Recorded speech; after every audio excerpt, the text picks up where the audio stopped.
राष्ट्रीय पंचायत प्रोत्साहन सम्मेलन का शुभारंभ। राष्ट्रपति द्रौपदी मुर्मू ने राष्ट्रपति पंचायत पुरस्कारों के वितरण के साथ किया।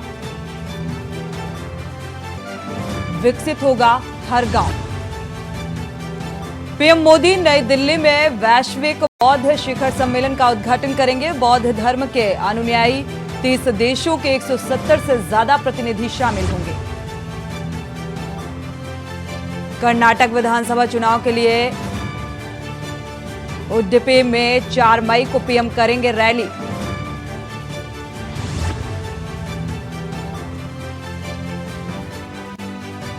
और हीट वेव का अलर्ट जारी कर दिया गया है।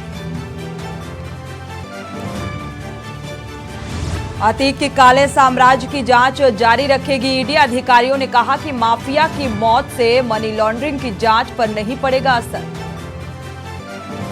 और उत्तराखंड में प्रयागराज हत्याकांड के बाद सीएम धामी की बढ़ाई गई सुरक्षा व्यवस्था। आवास समेत 24 घंटे पुलिस की निगरानी में रहेंगे सीएम।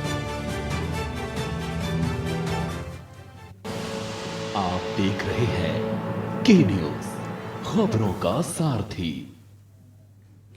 नमस्कार, आप देख रहे हैं के न्यूज। मैं हूं आपके साथ सोनी चौहान। खबरों की शुरुआत करते हैं लखनऊ से। बड़ी खबर आपको बता दें, नगर निकाय चुनाव के पहले चरण का नामांकन खत्म हुआ है। मेयर पद पर कुल 118 प्रत्याशियों ने नामांकन भरा।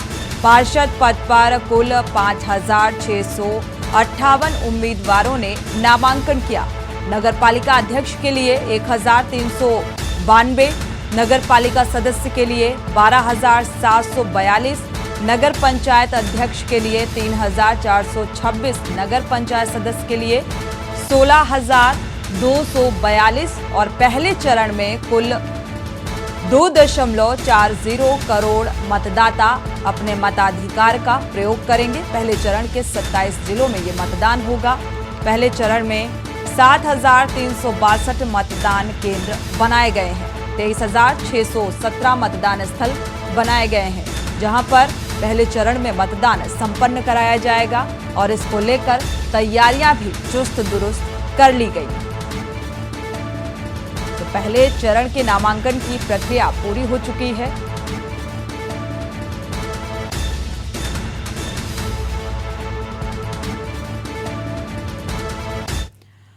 और इसी बीच बरेली से बड़ी खबर आपको बता दें, युवक की गोली मारकर हत्या कर दी गई। थाना कैंट के परसोना गांव का ये मामला बताया जा रहा है। परिवार में इस घटना से हड़कंप मचा। शरारती तत्व ने अफवाह फैलाई, पुलिस की गोली से मौत हुई है। तो पुलिस कर्मियों के साथ भी हाथापाई और बदतमीजी की कोशिश। फैक्ट्री से काम करके वापस लौट रहा था ये युवक। पुलिस की वर्दी में बाइक सवार 2 लोगों पर गोली मारने का आरोप लगाया गया है। बरेली पुलिस का कहना है कि मौत एक्सीडेंट की वजह से हुई है। शव को पोस्टमार्टम के लिए भेजा गया है। आगे वैधानिक कार्रवाई की जा रही है। पोस्टमार्टम रिपोर्ट आने के बाद आगे की कार्रवाई सुचारू की जाएगी। हालांकि इस मामले को लेकर जांच पड़ताल जारी है।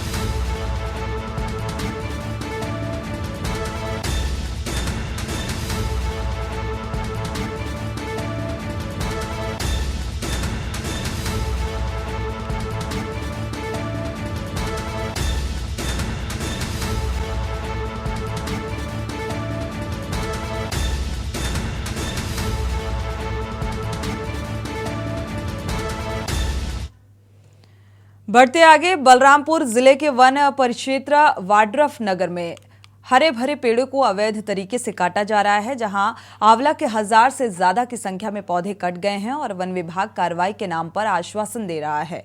मामला वन परिक्षेत्र वाड्रफ नगर लोधी जंगल का है, जहां लकड़ी तस्कर इतने सक्रिय हैं कि मशीनों का सहारा लेकर कटाई का काम किया जा रहा है। मशीनों के जरिए आंवला के हरे भरे पौधों की कटाई सैकड़ों की संख्या में रोजाना हो रही है और वन विभाग इस पर कोई कार्रवाई नहीं कर पा रहा है। हालांकि वन विभाग समय समय पर छोटी मोटी कार्रवाई करता है, उसके बावजूद भी वनों की कटाई पर अंकुश लगता नजर नहीं आ रहा। अब वन विभाग कार्रवाई की बात कर रहा है। आगे क्या कुछ कार्रवाई होगी इस मामले को लेकर, ये फिलहाल देखना होगा।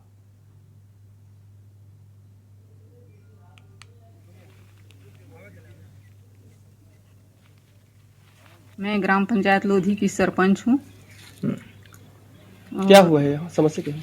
यहाँ समस्या ही है कि टी 660 में औरा प्लांट में कटाई हो रहा है अवैध रूप से। इसका कोई कार्यवाही नहीं हो पा रहा है। वन विभाग वाले यहाँ आते हैं? भाई अभी आए हैं तो अभी तो तत्काल में आए हैं तो कोई नहीं है। गाँव वाला को लेकर आए हैं। हाँ नहीं, इसमें कोई कार्रवाई नहीं किया जा रहा है, ऐसी बात नहीं है। मतलब हमको भी कुछ दिन पहले सूचना प्राप्त हुई थी कि यहाँ पर कुछ कटाई के प्रकरण प्रकाश में आए हैं। हम इस कोशिश में है कि जैसे आप लोग बता रहे हैं, जानकारी पता चला है, पहले भी कुछ जानकारी हमको पता चला था। हम कोशिश कर रहे हैं कि वो जो काटने वाले हैं या फिर कोई व्यावसायिक गिरोह तो इसमें शामिल नहीं है, हम इसकी पतासाजी कर रहे हैं। बढ़ते आगे, कटघोरा वन मंडल के तेंदुपत्ता फड़ मुंशी संघ ने छत्तीसगढ़ कांग्रेस सरकार द्वारा चुनाव के समय किए गए वादों को याद दिलाने व अपनी मांगों को लेकर आज 17 अप्रैल से 3 दिवसीय हड़ताल पर बैठ गए हैं। मांग पूरी न होने पर प्रदेशव्यापी जन आंदोलन के रूप में अनिश्चितकालीन धरना प्रदर्शन की चेतावनी दी गई। यदि उनकी मांगों पर सरकार ने ध्यान नहीं दिया तो 3 दिवसीय के बाद प्रदेशव्यापी जन आंदोलन के रूप में सामने आएंगे और फड़ मुंशी संघ अपनी मांगों पर सड़क पर डटा हुआ है।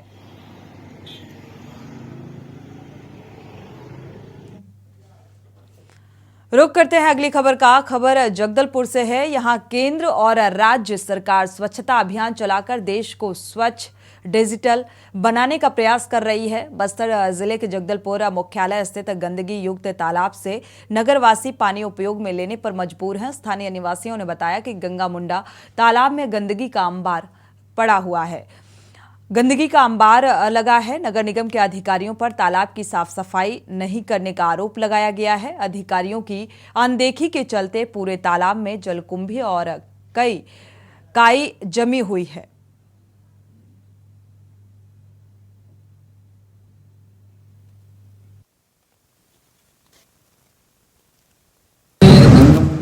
के आसपास में जो रहवासी कुछ लोग अपना कचरा फेंक देते हैं, उनको बार बार समझाने का प्रयास किया गया है। हमारे पास समझाने का प्रयास किया गया है। निश्चित रूप से इसमें कड़ा रूप तैयार करने की जरूरत है और स्वच्छता को लेकर लगातार हम लोग बीच में वहाँ पर टीम लगाते हुए सफाई करवाते हैं। आगे भी कराया जाए। कल के डेट में अगर कोई जोग हो गया या कोई चर्म रोग हो गया, अगर किसी की मौत होती है, कुछ होता है, बीमारी से अवगत होता है, तो उसका जिम्मेदार कौन होगा सर? देखिए, इसमें जो वास्तव में जो गंदगी फैला रहा है ये प्राथमिक।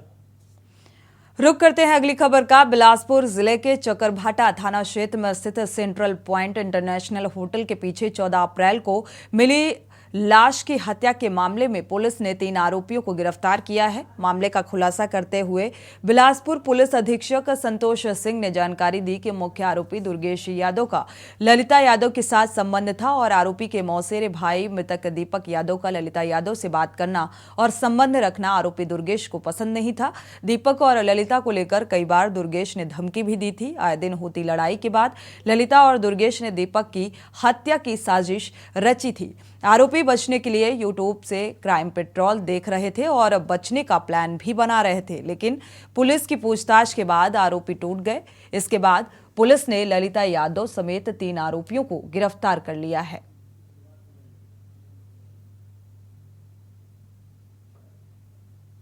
बाटा थाना क्षेत्र में वहाँ एक व्यक्ति की लाश मिली थी जिसमें बहुत ही क्रूरतापूर्ण तरीके से उसको मारा गया था। ऐसा लग रहा था कि उसको पत्थर से और कुछ भुथरे चीज़ों से मारा गया है। साथ ही साथ उसमें बड़े क्रूर तरीके से उसका हाथ का पंजा काट के आरोपी कहीं फेंक दिए थे। जब पूरी घटनाक्रम की जांच की गई तो इसमें ये पता चला कि मृतक जो है दीपक यादव, उसकी एक प्रेमिका थी ललिता यादव। इसी बीच ललिता यादव का संबंध मिल करके जब उस पूर्व प्रेमी को लेकर के विवाद होने लगा तो दीपक यादव को रास्ते से हटाने का इन्होंने निर्णय लिया और एक अन्य व्यक्ति मनोज यादव को भी इसमें शामिल किया। रुक करते हैं अगली खबर का। आम आदमी पार्टी की लखनऊ से मेयर प्रत्याशी अंजू भट्ट से के news bureau chief Manish Shrivastava ने खास बातचीत की और आप प्रत्याशी अंजू भट्ट ने कहा कि शहर के विकास के लिए सतत प्रयत्नशील रहूंगी। यदि मौका मिला तो राजधानी में विकास कार्यों के द्वारा एक मिसाल के रूप में पेश करूंगी। और उन्होंने ये भी कहा कि मैं एक आम आदमी हूं और आम आदमी के हर सुख दुख में उनके साथ खड़ी रहूंगी। क्या हाल है। दूसरे दिन हर एक बच्चे को काटा। मैं किसी के खिलाफ लड़ने नहीं आई हूँ, मैं बस खुद एक आम आदमी की तरह इंसान हूँ जो परेशान हूँ चीज़ों से। गड्ढे हैं, आवारा जानवर घूम रहे हैं, आए दिन काट लेते हैं, जल भराव है हर जगह, पार्किंग की अच्छी व्यवस्था नहीं है, पार्किंग माफिया हैं, ऑटो वाले रिक्शा वाले धक्का खाते रहते हैं। इन्हीं सब समस्याओं की मुक्ति के लिए मैं आई हूँ, क्योंकि पिछले कई सालों से स्कूलों में जो नगर निगम के 3 स्कूल हैं, आप वहाँ जाके व्यवस्था देखिए, हमारी मेट के बच्चे पढ़ते हैं, वो कितने परेशान हैं। इन्हीं छोटी छोटी समस्याओं को लेकर मैं यहाँ उपस्थित हुई हूँ, क्योंकि कोई भी सलूशन इतने सालों में नहीं मिला है। संजय सिंह जी ने जो है कुछ वादे किए हैं कि जो है अगर आम आदमी पार्टी अगर मेयर बनती है या पार्षद जीतते हैं तो क्या वादे हैं उनके? वादे वही है हमारा, हाउस टैक्स हाफ और बिजली वाटर टैक्स माफ और हाउस टैक्स हाफ, ये वादे हमारे अभी भी आपके साथ हैं। वो वादे आम आदमी पार्टी कर रही है, अगर वो वादे जो है बाद में दूसरी पार्टी आती है और उसको फिर आम आदमी पार्टी ने क्या जैसे करें? दिल्ली में सरकार बनाई है और उनके वादे उन्होंने पूरे किए, वैसे ही आम आदमी पार्टी इस बार नगर निकाय चुनाव में उतरेगी, पूरे जोर शोर से उतरेगी। जो वादे आम आदमी पार्टी कर रही है उसको उत्तर प्रदेश की जनता के लिए पूरा करेगी। आम आदमी पार्टी प्रतिद्वंदी किसको मान रही है? प्रतिद्वंदी तो फिलहाल हम किसी को नहीं मानते हैं। पहली चीज़ कि हम काम पे फोकस करते हैं, दूसरी चीज़ कि मैं आपसे कहूँगी अगर मैं आपको कोई सुविधा दे रही हूँ, आप उससे संतुष्ट है तो आप मुझे क्यों हटाना चाहेंगे? बहुत सिंपल सी बात है। अगर आप बाकी मेयर से संतुष्ट थे तो आप उन्हें नहीं हटाएंगे। अगर आप मेरे कामों से संतुष्ट होंगे, अगर आपको हाउस टैक्स आधा करवाना है, अगर आपको वाटर टैक्स नहीं देना है, या जो आम सुविधाएं हैं वो मैं बढ़ा के आपको देती हूँ, चीज़ें ठीक करती हूँ, तो आप मुझे क्यों हटाना चाहेंगे? ये तो आपके ऊपर है ना। 2022 के चुनाव में भी आम आदमी पार्टी ने बड़े वादे किए थे, एक भी सीट नहीं निकल पाई थी। इस बार का क्या है? देखिए, तो जनता का अपना वो है, मैं उसमें क्या बोल सकती हूँ। जनता जो चाहेगी हम वही करेंगे। हम अपने भी वादे के साथ उतरे हैं, जनता जो चाहेगी हम वही कर सकते हैं।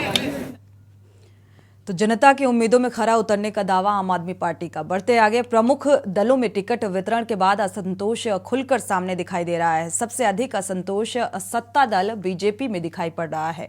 जिले की 3 नगर पालिकाओं के साथ ही 16 नगर पंचायतों के लिए बीजेपी द्वारा प्रत्याशी घोषित करते ही असंतोष दिखाई पड़ने लगा है।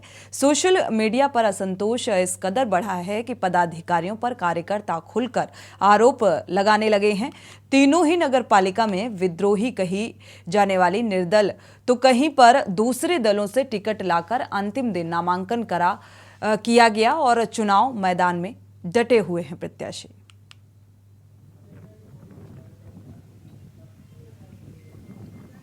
देखिए, लगातार हम लोग लगभग 20 से 22 वर्षों से लगातार आम जनमानस की समस्याओं को लेकर संघर्ष करते आ रहे हैं। नर सेवा नारायण सेवा को ध्येयवाक्य के मानकर हम लोग लगातार समाज के बीच में सामाजिक कार्यों में हो या ज़रूरतमंदों को किसी भी तरह से उनकी आवश्यकताओं को पूरा करने का काम अनवरत करते आ रहे हैं और हिंदुत्व को लेकर हम लोग प्रखर रहे हैं। और जिस तरह से भारतीय जनता पार्टी ने मुझे आश्वासन दिया था और पूरी तरह आश्वस्त किया था और एक दिन पूर्व तक लगभग टिकट तय था, लेकिन कुछ स्थानीय नेताओं के निजी स्वार्थों के चलते हमको नकारा गया है और जिस तरह से हमको स्वीकार नहीं किया गया, इसको लेके आम जनमानस में बड़ा आक्रोश था।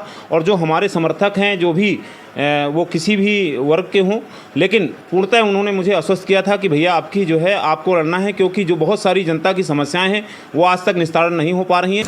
मैम सामने मैंने बहुजन समाजवादी पार्टी से नगर पालिका अध्यक्ष के रूप में बहन जी का आशीर्वाद मुझे प्राप्त हुआ है और मैं नगर के विकास और अपने जैसा भी हमारा संकल्प है स्वच्छ उन्नाव स्वस्थ उन्नाव के स्वस्थ उन्नाव स्वच्छ उन्नाव का संकल्प लेकर के मैं जनता के सामने जाऊंगी और हमारा पूर्ण प्राथमिकता रहेगी कि नगर का विकास हो और नगरवासियों की जो भी हमसे आकांक्षाएं हैं हम पूर्ण रूप से पूरा कर सकें। रुख करते हैं सहारनपुर का, जहां पर भारतीय जनता पार्टी ने डॉक्टर अजय सिंह को मेयर प्रत्याशी बनाया है और आज डॉक्टर अजय सिंह ने पार्टी संगठन के वरिष्ठ नेताओं के साथ नामांकन पत्र दाखिल किया। मेयर प्रत्याशी डॉक्टर अजय सिंह ने मीडिया से बातचीत में बताया कि शहर का संपूर्ण विकास ही पहली प्राथमिकता है। भारतीय जनता पार्टी ने आप पे विश्वास जताया है, क्या कहना चाहिए? उनका बहुत बहुत धन्यवाद, शीर्ष नेता का, प्रदेश नेता का बहुत बहुत धन्यवाद, उन्होंने मुझ पर विश्वास जताया। किसी से कोई प्राथमिकता सिर्फ विकास रहेगा, आम जन के जीवन में अंतर लाना, उसके जीवन में और सुख लाना। आगे ही सुख है, आप देख रहे हो 8-9 साल से जीवन में परिवर्तन आ गए, उस दिशा में और तेजी के साथ काम करना, यही प्राथमिकता है। भारतीय जनता पार्टी ने आप पे विश्वास जताया है, क्या कहना चाहिए? उनका बहुत बहुत धन्यवाद, शीर्ष नेता का, प्रदेश नेता का बहुत बहुत धन्यवाद, उन्होंने मुझ पर विश्वास जताया। किसी से कोई टक्कर नहीं, हमारी किसी से कोई टक्कर नहीं, हम विकास के लिए लड़ाई कर रहे हैं, रास्ता के लिए लड़ाई कर रहे हैं, हमारी कोई दिक्कत नहीं, किसी से हमारी कोई। रुक करते हैं अगली खबर का। उत्तर प्रदेश जनपद अमरोहा के गजरौला नगर में नगर पालिका अध्यक्ष पद के चुनाव के दौरान गजरौला में बसपा से पूर्व विधायक हरपाल सिंह की पत्नी का टिकट होने के बाद कयास लगाए जा रहे थे कि देवेंद्र पाल सिंह गुड्डू बहुजन समाज पार्टी से नाराज हैं और नाराज होकर इस्तीफा भी दे सकते हैं। इसीलिए उन्होंने प्रेस कॉन्फ्रेंस भी आयोजित की थी, लेकिन इसमें उन्होंने खुद को पार्टी का सबसे बड़ा हितैषी होने का दावा कर सभी के मंसूबों पर पानी फेर दिया और कहा कि वो बहन जी के इस फैसले से नाराज कतई नहीं है, बल्कि वो पार्टी के प्रत्याशी को पार्टी के गौरव के लिए बताने का काम करेंगे।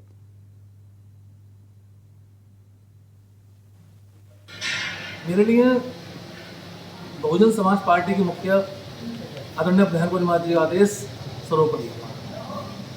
अच्छा, जब टिकट की बात चल रही थी तो आपका नाम भी काफ़ी सुर्खियों में थोड़ा आ गया था, क्या वजह माने आखिर क्यों आपका टिकट नहीं कट गया? हर पार्टी की तरह हमारी पार्टी में कुछ एक दो दलाल टाइप के लोग हैं, खराब लोग हैं, जो पार्टी को अंदर करने का प्रयास करते हैं। दुर्भाग्य से इस बार वो सफल हो गए।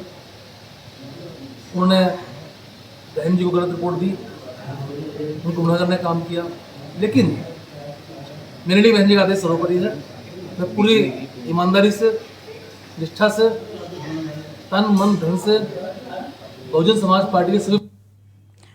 उत्तर प्रदेश जनपद अमरोहा के गजरौला ब्लॉक में सोमवार को पूर्व सांसद देवेंद्र नागपाल और पूर्व दर्जा राज्य मंत्री विशेष गुप्ता के साथ कमलेश आर्य ने अपना पर्चा दाखिल किया।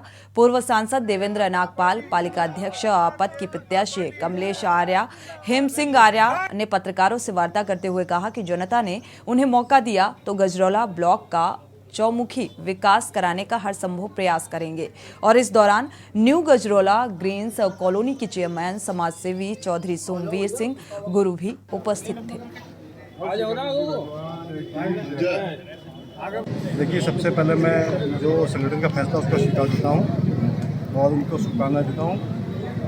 मैं आपको बता दूं कि 2006 में ये सामान्य सीट थी। उस वक्त सामान्य जाति के व्यक्ति यहाँ प्रत्याशी नहीं बन पाए थे, तब पार्टी ने मुझे प्रत्याशी बनाया था।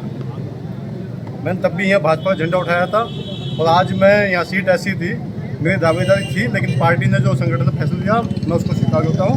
उनको मैं ये कहना चाहूँगा, सबसे पहले जो भारतीय जनता पार्टी ने शीर्ष नेतृत्व ने विश्वास किया है यहाँ पे नगर पंचायत अध्यक्ष पद के लिए कमलेश आर्य के लिए, तो हम उस पर पूरा खरा उतरेंगे। जिस तरह से पूर्ण रूप से जनता को साथ लेकर चलेंगे, यहाँ के सभी लोगों को साथ लेकर चलेंगे और जनता आज भारतीय जनता पार्टी के साथ है। देखो, पूरे देश और प्रदेश में मोदी जी और योगी जी का नाम चल रहा है। सभी लोग एक साथ लेकर चल रहे हैं, सबका साथ, सबका विश्वास लेकर भारत माता की जय चल रही है। ये कहूँगी सभी भारतीय जनता पार्टी के कार्यकर्ता हमारे साथ हैं और उनका ही सहयोग, उनकी मेहनत और कमल का फूल खिलाएंगे सभी लोग। और सभी को बहुत बहुत धन्यवाद देती हूँ, जितने कार्यकर्ता हैं, जितने भी ये पदाधिकारी हमारे कार्यकर्ता और देवेंद्र नागपाल जी और ये सभी मतलब मंत्री जी, जो भी पूर्व मंत्री हैं, पूर्व सांसद हैं, सब हमारे साथ हैं। हम जीतकर कमल का फूल खिलाएंगे और जो विकास कार्य रुके हुए हैं उन्हें उनकी गति आगे को बढ़ाएंगे। यहाँ पर एक तरफा चुनाव नगर पालिका में हुआ, वो किसी से मतलब छिपा हुआ नहीं है। आज उसी रूप में आप देख रहे हैं कि सारे प्रत्याशी, चाहे वो रामरतन जी हो, चाहे वो महेश जी हो, होशियार सिंह जी हो, या आपके हमारे रवि सिद्धार्थ जी हो, चंद्रपाल जी हो, सारे लोग भारतीय जनता पार्टी से जो भी जुड़े हुए थे, जो टिकट मांग रहे थे, सभी के सभी व्यक्ति एक सुर में बात कर रहे हैं और कमलेश आर्य जी की बात कर रहे हैं। और कमलेश आर्य जी से पहले बात कर रहे हैं कमल के फूल की, क्योंकि हमारा जो कोई प्रत्याशी है वो प्रत्याशी है कमल का फूल। खबरें अभी और भी हैं, यहाँ रुकेंगे एक छोटे से ब्रेक के लिए, लौटेंगे जल्द। आप देख रहे हैं के न्यूज़, खबरों का सारथी। ब्रेक से वापस आ रहे हैं। भारतीय जनता पार्टी के प्रदेश अध्यक्ष भूपेंद्र सिंह चौधरी आज सहारनपुर पहुंचे। प्रदेश अध्यक्ष ने प्रयागराज की घटना को अति संवेदनशील बताया है। उन्होंने कहा है कि सीएम योगी आदित्यनाथ स्वयं घटना पर नजर बनाए हुए हैं, जरूरत पड़ने पर अन्य जांच एजेंसियों को जांच की जिम्मेदारी सौंपी जा सकती है। भूपेंद्र सिंह चौधरी ने यह भी कहा कि विपक्षी पार्टियां एक खास वर्ग को भयभीत कर वोट मांगने की राजनीति कर रही हैं। प्रयागराज हत्याकांड के सभी दोषियों के खिलाफ सख्त कार्रवाई करने की जानकारी रिपोर्ट कार्ड लेकर पूरा योगी जी का और मोदी जी का जनता के बीच में जाएंगे। और मुझे भारतीय जनता पार्टी ने सभी निकायों में प्रत्याशी अपने सिंबल से घोषित करके हम लोग चुनाव में हैं। पहले चरण के जो 4 तारीख को मतदान होना, उनके सभी प्रत्याशी वार्डों के चेयरमैनों के, सभासदों के, सबके मेयर के, सबके प्रत्याशी घोषित करके भाजपा चुनाव लड़ रही है। आज सहारनपुर में हमारे प्रत्याशी अजय सिंह जी का डॉक्टर साहब का नामांकन था और नामांकन के बाद हमें आगे चुनाव की रचना, चुनाव तक काम करने वाले काम, मतदान के दिन तक हम लोगों ने उसकी रचना बनाई है। खबरों में वापस लौटेंगे, सीधे रुख करते हैं लखनऊ का। सीएम योगी आदित्यनाथ क्या कुछ कह रहे हैं, सुनाते हैं आपको।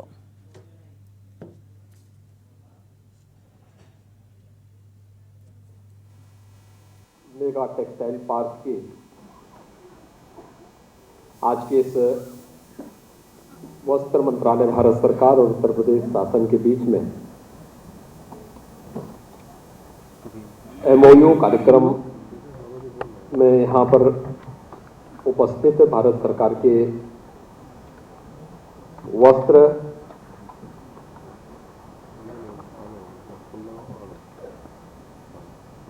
मंत्रालय के माननीय मंत्री माननीय श्री पीयूष गोयल जी, केंद्रीय वस्त्र मंत्रालय और रेल मंत्रालय की राज्य मंत्री श्रीमती दर्शना विक्रम जरदोश जी, प्रदेश सरकार में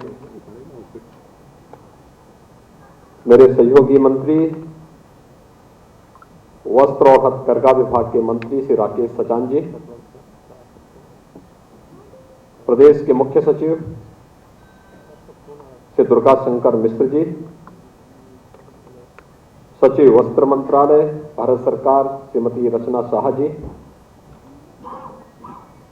उत्तर प्रदेश के अवस्थापना एवं औद्योगिक विकास के आयुक्त श्री मनोज कुमार सिंह जी, उत्तर प्रदेश शासन के हथकरघा और वस्त्रोद्योग विभाग के अपर मुख्य सचिव श्री अमित मोहन प्रसाद जी, अपर सचिव वस्त्र मंत्रालय श्री रोहित कंसल जी, आज के इस कार्यक्रम में उपस्थित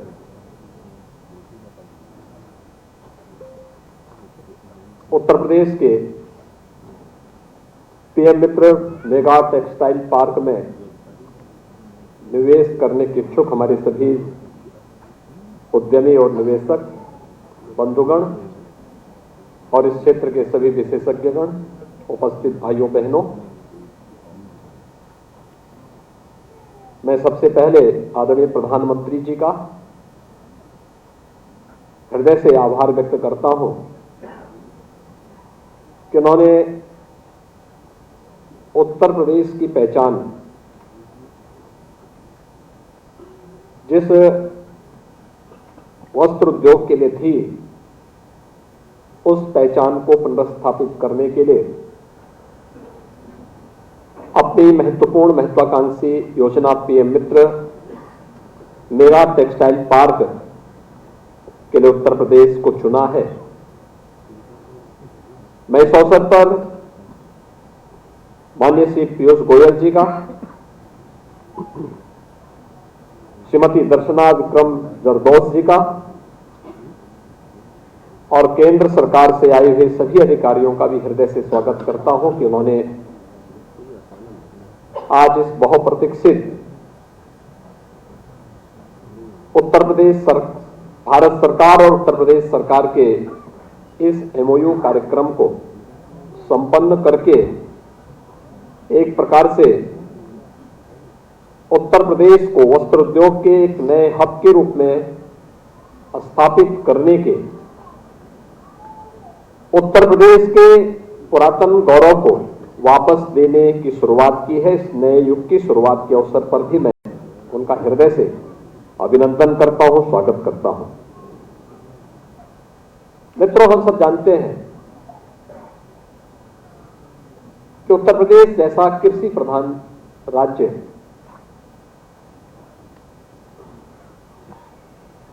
जहां पर एक बड़ी आबादी अपनी आजीविका के लिए कृषि पर निर्भर करती है। स्वाभाविक रूप से रोजगार की दृष्टि से अगर हम देखें तो कृषि के बाद सर्वाधिक रोजगार सृजन वाला कोई क्षेत्र है तो वह वस्त्र उद्योग का क्षेत्र है, और उत्तर प्रदेश में इसकी एक समृद्ध परंपरा रही है। और यह हम अभी भी जहां तहां बिखरे हुए उन उद्योगों को देख सकते हैं। यहां का हैंडलूम, यहां का पावरलूम, यहां पर वाराणसी और आजमगढ़ की सिल्क की साड़ियां, उत्तर प्रदेश में भदोही का कारपेट, लखनऊ का जो पहले से यहां पर चिकन कारीगरी के बारे में बात हो रही थी, या सहारनपुर के क्राफ्ट की जो आइटम है ये विश्वविख्यात रही है। कानपुर कभी वस्त्र उद्योग का एक केंद्र बिंदु रहा है, और कानपुर कभी देश के 4 से 5 बड़े महानगरों में से एक गिना जाता था। वस्त्र उद्योग का हब होने के नाते उत्तर प्रदेश न केवल अपने औद्योगिकीकरण के लिए बल्कि नगरीय व्यवस्था की दृष्टि से भी देश का एक महत्वपूर्ण प्रदेश माना जाता था। लेकिन एक कालखंड ऐसा भी आया जिसने उत्तर प्रदेश की इस पहचान को पूरी तरह समाप्त सा कर दिया था। कानपुर के सभी बड़े टेक्सटाइल से जुड़े हुए उद्यम बंद होते गए। अन्य क्षेत्रों में भी ये स्थिति पैदा हुई। हैंडलूम और पावरलूम को भी उचित प्रोत्साहन नहीं मिल पाया, वह भी दम तोड़ने लग गया था। लेकिन धीरे धीरे करके विगत 9 वर्षों के अंदर आदरणीय प्रधानमंत्री जी के नेतृत्व में भारत ने जो प्रगति की, उस प्रगति का लाभ विगत 6 वर्ष के अंदर उत्तर प्रदेश ने सर्वाधिक। लखनऊ से सीधी तस्वीरें। टेक्सटाइल पार्क के स्थापना दिवस का कार्यक्रम ये बेहद अहम। राज्य के कई मंत्री और केंद्र के कई मंत्री और अधिकारी इस बीच इस कार्यक्रम में मौजूद रहे। एमओयू को लेकर ये कार्यक्रम, निवेश को लेकर बेहद अहम था। इसी के साथ बुलेटिन में फिलहाल बस इतना ही। आगे खबरों के लिए आप देखते रहिए के न्यूज इंडिया। आप देख रहे हैं के न्यूज, खबरों का सारथी।